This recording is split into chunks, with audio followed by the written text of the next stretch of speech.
Hello, Vinyl community. This is Sean with another video, and for this video, it's going to be new pickups for from a trip we just got back from Monday night.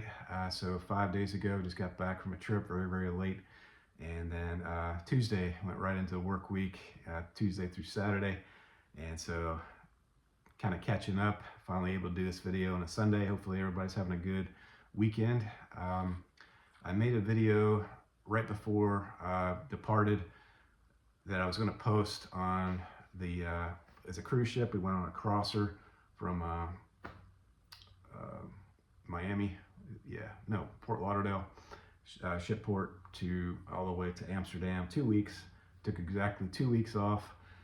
Very refreshing. 9 days at sea, or 10 days, I don't know what it was, where I had really no access to YouTube at all. Paid for the internet package, so I didn't think there'd be any problems. But anyway, I couldn't really do anything on YouTube. I did post a video. I made a video I was going to upload on the boat, and that'll be part 2 of my new pickups. That's in a stack behind this stack, which I'll be posting here shortly. But needless to say, I'm very behind on VC viewing. So if you're out there, and one of my favorite channels that I watch out of many, that if you get a comment from a video you did 2.5, 3 weeks ago, I apologize, but it's coming. So anyway, I'm going to go ahead and get started on this this video. And so the first, I think it's 11 records, and the first batch will be from Falmouth, UK, which is a wonderful port town. Of course, all these are port towns because it's a cruise ship, but it's in the southwestern part of the UK. Very beautiful. And this was what I was thinking was the only place where I'd stop to get records. Then my wife surprised me with another record shop, which I'll show here in a little bit, that we went on an excursion that she threw in that was kind of unexpected, and I really appreciate that from her based on the scores I picked up at that city. But anyway, so I'm going to get started here, and this is Falmouth, UK, and the first shop that I stopped at is Sounds OK. Sounds OK is the name of the record shop. It's a real small place that was in walking distance of the cruise terminal, and really nice owner. I met the owner, and he's got a little one step up that has some used records, and then he has CDs throughout the shop, and then vinyl kind of in the middle. Just a really great shop. And but I wasn't able to find what I was looking for, but I'll show you what I picked up. I picked up my first Bolshoi album, Bolshoi, UK band, which is going to be a trend on this video. Got a bunch of UK based bands, of course, and this is 1986, and this is not a studio album. It's my first Bolshoi album, but this is a 12-inch single on steroids. It's a 3-sided 12-inch single, and it's got Books on the Bonfire, which is on their record Friends, which is for, I guess, 1986 as well, and then it's got live songs on it as well on disc 2, Billie Jean and Away. And then side 2 of the first album is Boss and a Funny Thing, which I don't think is on any studio album from the Bolshoi. But the Bolshoi, if you look them up on Bandcamp, they just came out with a record in 2025, which I said to myself, I'm not going to buy any new vinyl records until couple months at least. But I went ahead and bought a new record just before this video. They reformed to make the called the Bolshoi Boys 2025 record. You can buy on Bandcamp. I just bought it. And I don't know if it was Bandcamp or the Bolshoi Boys website. I think it was the Bolshoi Boys website. But anyway, I guess they're described as proto-goth band, 80s band. And the lead singer of the band lives now in Florida. I want to say Florida. So in the Jacksonville area. And they're going on a tour in 2026 to support their new album that just came out. So it might be a 2026 album, I'm not sure. But if you don't know the Bolshoi, this is a double LP, and it's on I'll just show you the first record, just custom label, Beggar's Banquet, UK, really good shape, and thrilled to pick this one up. And I got this one for €5. No, I guess in £5, since I bought it in the UK. But this is Books on the Bonfire. Great band. I feel that's my first pickup. And for the Bolshoi, on their website, on the Bandcamp, it says, "Here under the brush, under the proverbial trash barrels covered in gook, the best band that no one has ever heard of, oozers of dark, pensive lyrics, innovative pop goth guitar, and sinister bass that made us nearly impossible to categorize." And I agree with all that. That's why I decided to write it down. We are the Bolshoi, and Trevor Tanner is on vocals and guitars. He's the guy that lives in Florida, the lead singer. Nick Chown on bass, John Kalaki on drums, and Paul Clark on keyboards. Just a great band, and you can get this in the U.S. for $14.90 on Discogs. So I saved a little bit of money buying it here in the UK and lugging it back. Okay, and the next two albums are from Ultravox, and the reason why it wasn't very successful, because all these records that I picked up you can buy in the US for about the same price. So I feel like I failed on this one, but I got some great records, and I got I guess I have Quartet from Ultravox. That's it. That's all I have from Ultravox before I made these purchases. This is Ultravox Vienna, and I bought this one for £12. And so this one I believe is 1980. And the next one I'll show, Ultravox Rage and Eden, is 1981. But this is the first album with Midge Uri on the as the lead singer. And John Fox left the band and has a great prolific solo career, and also great records with Ultravox before leaving. I really need to get the Metamatic from John Fox, lead singer, before Midge Uri. But this one has the great song Sleepwalk, Passing Strangers, All Stood Still. Very great songs off this one. And of course the one everyone knows is the title track, which is a beautiful, stand the test of time record track for me. Easily in that 9.5 out of 10 range as far as a song. For me, it's a beautiful Vienna. And here's the back cover. It's got Midge Uri, Warren Kanan, Chris Cross, and Billy Currie as the band members of Ultravox. This is Vienna. And I want to say this might be my favorite that I have so far, and this is Rage and Eden. But just all the Ultravox albums are just super synth pop 100% on the Ultravox. So if you don't like synth pop, you won't like this band.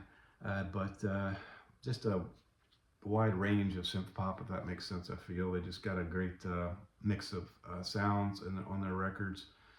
This one, The Voice was a single off this one. I think Rage and Eden was the other single. No, actually The Thin Wall was the other single off this one. And I didn't show you the label for a Quartet, but I didn't re-sleeve these at all. I did listen to all these records just today. I didn't have time to listen to these records and watch any VC videos until today. So I kind of started early AM and just got done listening to all these. But this is an original Rage of Eden from the UK, so it's an OG. And I love the label. It's a really cool label off this one. And unfortunately for this one though, it's a VG. It's got way too much noise to be considered a VG plus. And however, the Ultravox Vienna that I got for 12, that one was 11 pounds. And the Vienna, which I think I'm probably missing the original sleeve, which sucks, but yeah, it's a very great sounding original. This is Vienna Ultravox on the Chrysalis label. So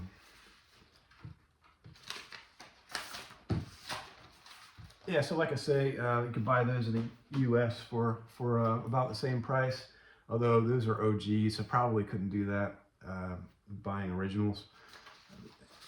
But perhaps you can. And then so that's the first shop, which is a great. The owner there is great. I don't know if I said it. I talked to him. He's the only one working there. I talked to him briefly, but he had other customers, so I didn't get to talk to him a lot. So anyway, next store that I went to was Ruby's thrift store in Falmouth, which like I say, thrift. I don't think they say thrift store in the UK, but yeah, they sold mainly clothes, little dishes and stuff like that. But they did have a pretty large album collection, and everything was 10% off. And I feel bad because I even got the guy down lower for this one. I got, hey, it was 25, and I said, can you do 20 on it? And he was like, it's already on sale. But anyway, he gave it to me. He's a super nice guy. That I don't know if he owned it or not, but I think it's called Ruby's Thrift Shop. I went on Google Maps, and I'm pretty sure I'm correct on that. And this is Aztec Camera Stray, and I know Randy Nelson has this one, and when he showed it, I was salivating over it. And so this is one of the records that I made a list that very, very expensive to buy in the U.S., but maybe I can get in the U.K. And this was a 100% score for me on this particular album. And this is Aztec Camera. This is their 6th studio album. The first album from Aztec Camera was Highland Hard Rain, which is considered their best, I feel. But a lot of people say this is their second best album. And the last album from Aztec Camera was 1995, Freestonia. And Roddy Frame is the lead singer, and he's the only constant in the band. I think it's mainly because the lineup changed so much. It's kind of like a solo project, Aztec Camera was. But duet with Mick Jones, The Clash, and Big Audio Dynamite. Great song on Good Morning Britain off this one. And he's got a lot of slow jazzy type songs, like I'd say half are jazzy, slow songs, just beautiful songs. The best being, I feel, Notting Hill Blues. That's just super. That's one of my, might be my favorite off this album. Just really gentle sounding blues, sort of jazzy type song. The first song out of here, Stray, is another in that same vein. And then the crying scene, maybe my favorite if you don't consider Notting Hill Blues. And Good Morning Britain, of course, with Mick Jones is also sweet, very nice album. Anyway, this has been on my radar for quite some time. And to buy this in the US on Discogs, it's $82. To buy it on eBay, I found one for $71.50. So this one was 25 British pounds. I got it down to 20, and so just thrilled to have this one. If you don't know Aztec Camera, Rudy Fram, you might want to check them out and see if you like them, and just love this album.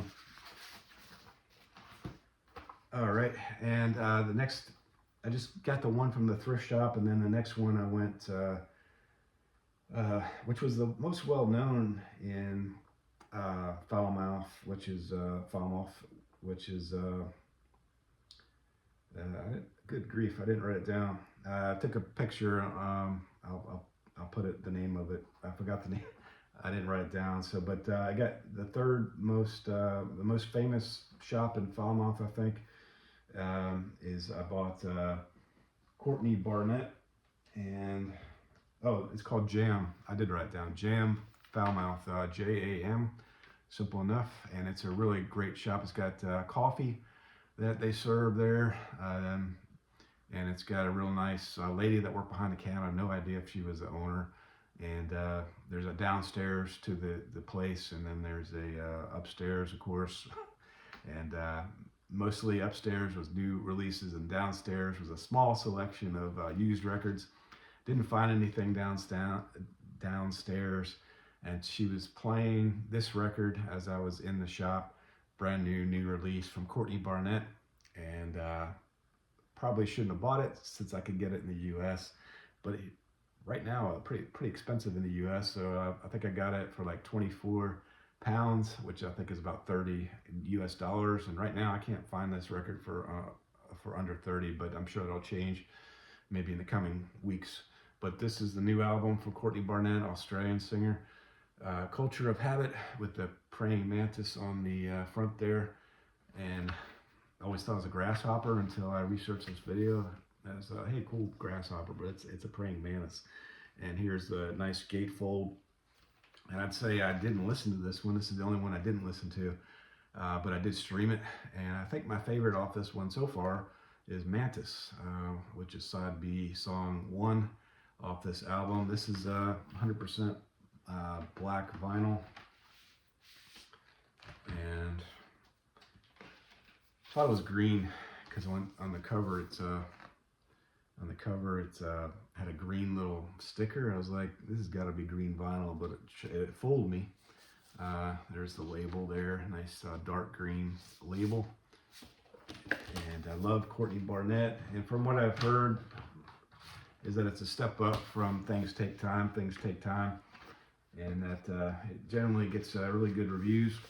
But like I say, I haven't sat down on this one just yet. I guess she moved to Los Angeles, which I didn't know until this morning. And part of the album was made at the Joshua Tree, which I guess is Arizona, and part of it was in Los Angeles. And many people say return to form maybe off this one for Courtney Barnett. Yeah, she's born in 1987 and known for her deadpan singing style, kind of like Kurt Weill, which she was in made a I guess a duet album that's in my collection. Kurt Weill, everything from Courtney Barnett I have in my collection so far. I think this is only her 4th studio album, but Stay in Your Lane, Sight Unseen, Mantis, One Thing at a Time are the singles off this one so far. And this album was written after Barnett relocated from Melbourne to Los Angeles and following the disestablishment of her record label, Milk Records, in 2023. So I didn't know that her record label went away. But anyway, so Courtney Barnett, great, recommend it highly. And that's the next one. And didn't show the label off Aztec Camera Stray. That's just original UK Aztec Camera Stray. All right, and then okay, so I bought a hat, a shirt, and I didn't bring it on this video like I should have. But this is Raves from the Grave in From, UK. This is a bag, and it's a family-owned independent record store. They're in the UK, and it was a total surprise that I was going to this record shop. I thought those were the only records that I buy, and my wife is such a great supporter of me and my addiction. But anyway, here's a sticker, and I put one of the stickers that's on my record rack, and there's an extra one here. Raves from the Grave, great, considered to be one of the top independent stores in the UK, and she picked that one in particular. I feel bad because we went to Bath, UK after that. And I feel like our stay in Bath was reduced because I spent 45 minutes in the store. But I told them I'd be quick, but like quick in a record store, I don't think she understands, is not 20 minutes, it's more like an hour and a half. But I split the difference, I got 45 minutes. Anyway, so first one I got was thrilled to get this one. This is Wilder from the Teardrop Explodes, my first Teardrop Explodes album in my collection, and Liverpool band, and from the UK, and this is their second album. Their first album, I think, is the most well-known and most critically acclaimed, which is Kilimanjaro, which would have loved to come across that one there at the store, but I didn't. This one was only €8, and I did inspect this album when I bought it, and it looked like a solid VG+. But then I came to find out later in horror that it has a feeler on it, on one of the sides. It's an original pressing from the UK, And there's the label there. But luckily, I played this last because I was dreading it. I don't know if you can see the feeler. I think it's on the other side. No, it's on this side, I think. It's got some hair on it, so but you can't see it. But there is a feeler, but I played it last because I was dreading to play this. I was like, it's going to definitely skip. But it didn't skip. It just had some noise during the portion of the feeler. And so just thrilled to death to get this one here. Julian Cope, the lead singer of the Teardrop Explodes. And yeah, post-punk psychedelia alternative band from the 80s. This was not, I guess, highly successful. It failed commercially, and Passionate Friend charted reasonably well, I think, off this one. And the record has a different track listing from the back. That's why I knew it was an OG. And so, all in all, it sounds really good, even though it does have some noise where that feeler is. And only 3 studio albums total from the Teardrop Explodes. And I have one Julian Cope solo album. Hoping to get more Julian Cope / Teardrop Express. And all right, and I now have my complete U2 collection. I have all their studio albums with the selection of this album here. And this one is Rattle and Hum. And there's a reason why this is my last U2 album, because I don't think really highly of this album. When you think about Bono and being pretentious, this is the album I think of, because I agree in many ways. Based on the song Helter Skelter, this is a song Charles Manson stole from the Beatles. We're stealing it back. I heard this when it first came out. I was like, that's kind of a dicky thing to say. It's kind of arrogant, I thought. And the other songs on here that are live, such as Bullet the Blue Sky. Actually, side D on this one is my favorite. It's got God Part 2, and then Bullet the Blue Sky, the live version, which I think is probably better than the studio version, and the great song All I Want Is You. Just delayed getting this album. Wasn't a high priority, but this thing was only 12 UK pounds, and so you can't get that record here for that price for a VG Plus copy. I guess it does have some wear on the cover, making it kind of a VG. But this is a great gatefold, and many of these songs don't connect with me. And in addition to Helter Skelter, Van Diemen's Land, I think is sung by the Edge, and that just doesn't reach. Desire, really like that song, and worth getting just for that song, really. Hawk Moon 269 is pretty good. Angel of Harlem, the live version, is really good. Not really a fan of Love Rescue Me. When Love Comes to Town with B.B. King it's okay. Heartland is a really great song. Heartland and All I Want Is You, just really great off this one. All Along the Watchtower doesn't do it for me. I still haven't found what I'm looking for. Freedom from My People, Silver and Gold. I like Silver and Gold, the 12-inch single. I don't like Silver and Gold, the live version. And Pride in the Name of Love is okay. The live version off this album, but just thrilled to have the full U2 discography. And I'm a supporter of Bono. It's just for this one, he kind of goes over the edge. A lot of critics pan on this record for that very reason. And that's U2, Rattle and Hum. And let's see, well, there's a film that backed this up, which I totally forgot there's a film. It only grossed $8.6 million. Wasn't very,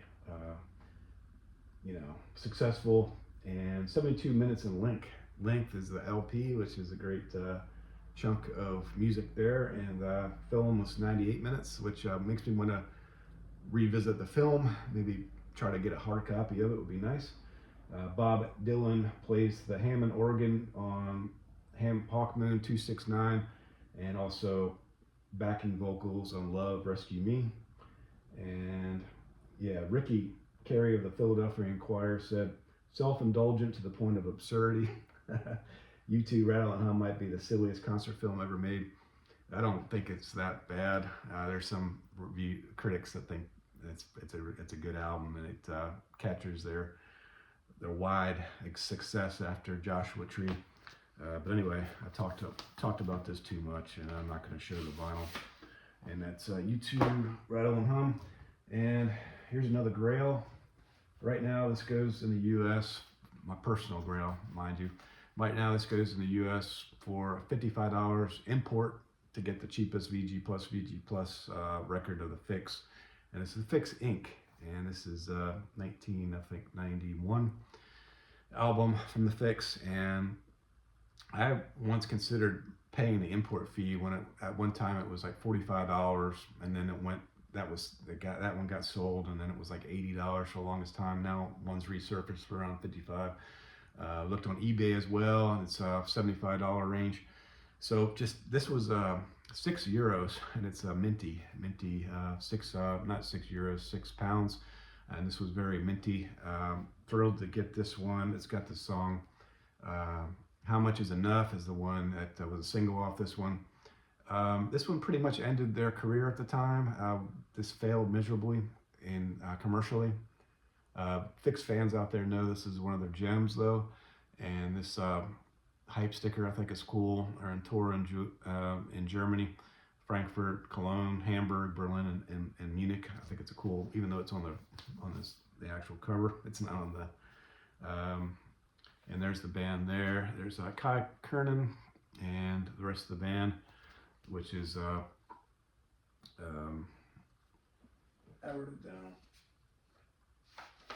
Yeah, Kai Kernan will be lead vocals, Adam Woods, Rupert Grenall, Jamie West Oram, and that nucleus has propelled every single studio album from the Fix from their origination until their until present day. This last record was recently 2022, which I have in my collection, which I meant to pull to show them currently. There's old Fix and the new Fix, but I didn't grab it. Kai Kernan also has a solo career, the lead singer, just a unique voice, one that I love, and he's part of the Love, Hope, and Strength Foundation, musical artist, along with Mike Peters of The Alarm, Glenn Tilbrook from Squeeze, Slim Jim Phantom from the Stray Cats, and they all performed at base camp in Mount Everest in Nepal. And How Much Is Enough reached number 11 on the mainstream rock charts, I guess in the US, and number 10 on the modern rock charts. Just a great song. No One Has to Cry. Look at the lyrics off No One Has to Cry. It just shows you what great guys these are. Just humble individuals. Crucified, also a great song off this one. Yeah, generally viewed as a mediocre transitional album for the Fix, often considered weaker than its predecessor, Calm Animals, which I also got on vinyl, and commercial failure. But anyway, thrilled to get this one. Personal grail for me for less than $10 US, so it's not so bad. Fix Inc. This video is very long. All right. Okay, so going down to the river, these are all from the record stop in From. Actually, it's pronounced From. I'm not sure, but I'm definitely pronouncing it wrong. But this is Peter Buck, Luke Haynes. This is a 2025 new release. That was there was 2 stickers on it. I was like, hey, there's one that says 15 and one that shows 6. You can charge me for the 15. I'm not trying to pull a fast one, but he gave it to me for 6, and it's amazing. It's the same nucleus pretty much as the Baseball Project. Peter Buck, Scott McGowie, and also Peter Buck, Scott McGowie, and Linda Pittman, which is from the Baseball Project. And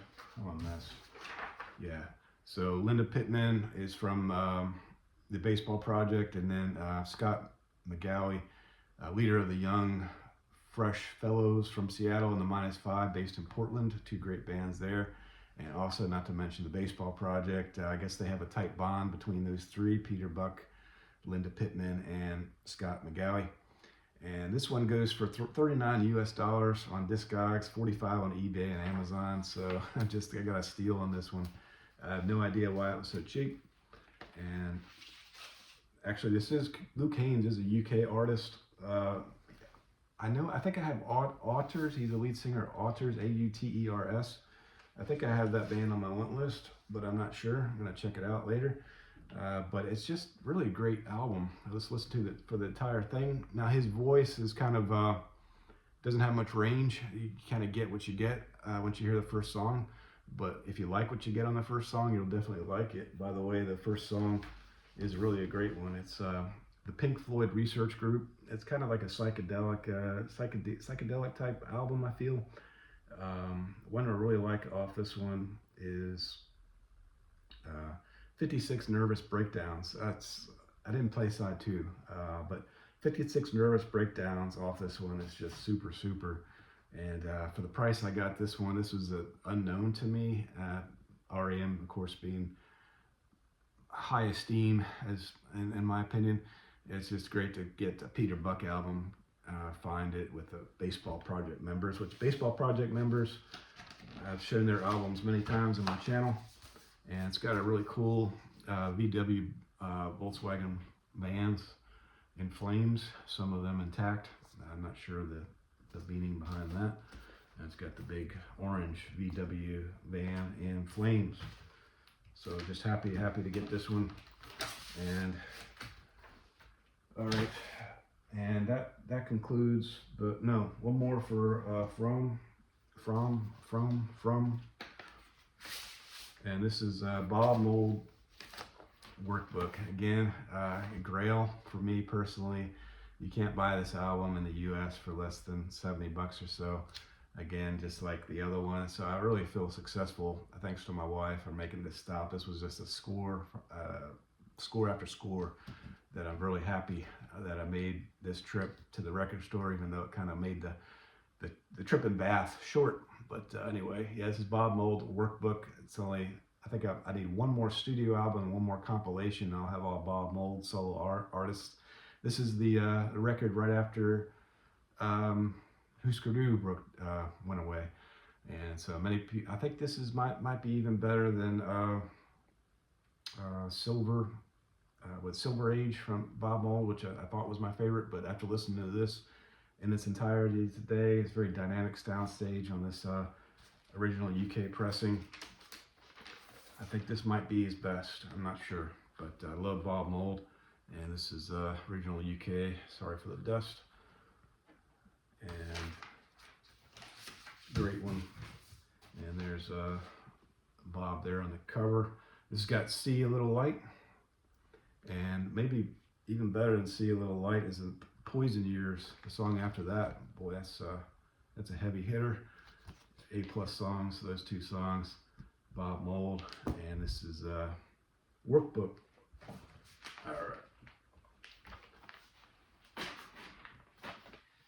All right, and the last record, I bought this one in a shop in Belgium, which I wasn't planning to go to a record store in Belgium, but I passed by a record store in Belgium, and the name of the shop was,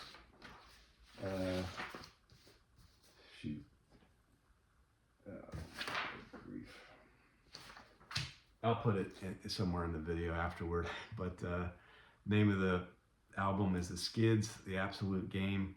Could have got this one for, it wasn't cheap in the US, so I think I got a great deal on this one. This was 12 euros at a great shop in Belgium. And it's got Stuart Abinson, but he's not the lead singer. Stuart Abinson, of course, from Big Country, Scottish band. Richard Jobson is the actual lead singer. Russell Webb, Mike Bailey. It's a pretty much, I guess, maybe toward punk, just full out punk, maybe new wave punk. It says new wave on the sticker, but I think it's a combination new wave punk. And I just love this one to death. And this is a great album to end it on. And I did write some notebook. Oh, here he is. Yeah, it's the third studio album, and it's their most commercially successful album, reached #9 in the UK charts. I don't think it did anything in the US. It's the first collaborative effort between Richard Jobson and new bassist Russell Webb, who continued on to form the band The Armory Show, which if you haven't heard The Armory Show, not in my collection, but they're great as well. And soon after the release of this, Edmondson and Bailey left the band, and Richard Jobson, lead singer off this one, recent find for me. I think I've learned about this band from the VC for sure. I knew vaguely, since I love Stuart Adamson and Big Country, I knew vaguely of the Skids, but didn't really delve into their music until the VC videos started surfacing, showing the Skids. And so that's the end of 1 of 2. Thank you for watching, and any comments are appreciated, any thumbs up, and we'll see you in the next one.